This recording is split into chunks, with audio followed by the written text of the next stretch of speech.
After having a pressure cooker for 2 years, this is what I have to say about a pressure cooker. If you're thinking of buying a pressure cooker, or you have the manual one and you're considering upgrading, I would advise that you do. But before you do, watch this video, then make the decision. Hello good people, hope you're doing well. Jacie is my name, and on this channel we are all about simplified living.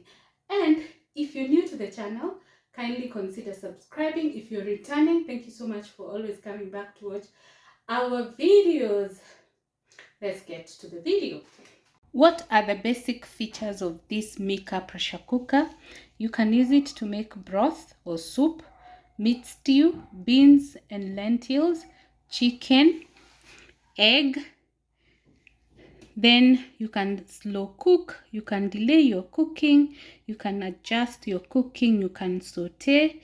Obviously you can pressure cook, you can keep your food warm in the pressure cooker, you can make rice, biryani, porridge, steam, and you can also do a cake. What have I tried? I think almost everything, and I have shared the videos on this channel so you can check them out. Okay, yes, here are the rules of how to ensure you cover. Number one, there's the venting and the sealing, which is this. You can see it. It says ensure the exhaust valve is at the sealing position before power on. Sealing position is this one. So you ensure it is sealed before you power on. Then do not touch the lid when cooking to prevent getting burnt. That is why they have this when you're opening the lid, so that it is safe, but don't touch the metallic part. You can see they have already said do not touch its hot surface.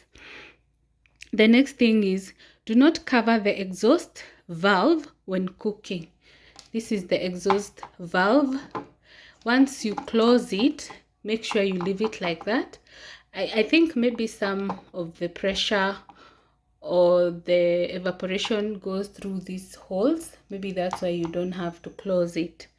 Okay, then do not get close to the exhaust valve when venting to prevent getting burnt. The moment your food is ready and you want to vent, you open it. Make sure you open from a distance so that you don't get burnt.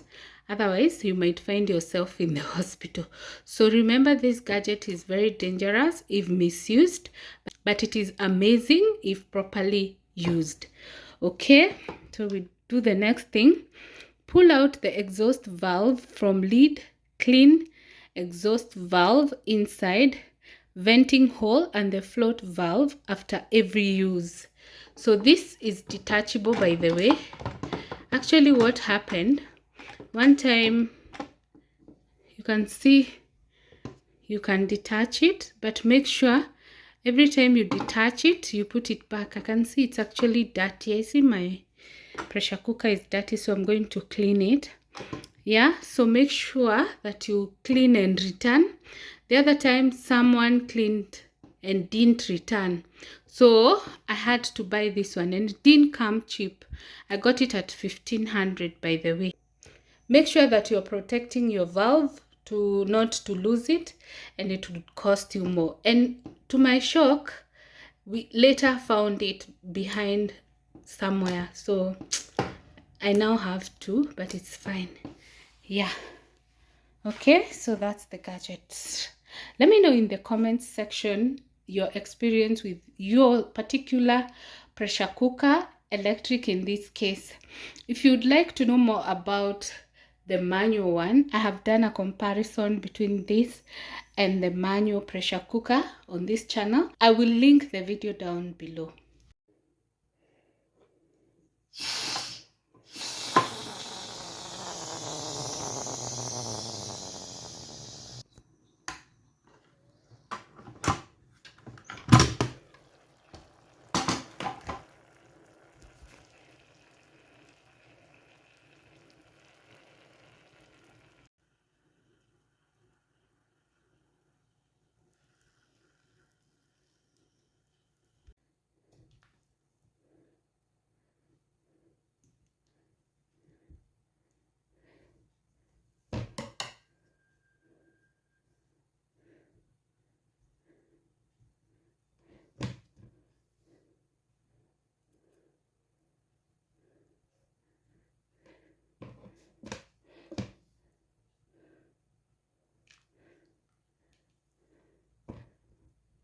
Let us know what else you would like us to share, and also share with us what you have learned so that we can also learn from you.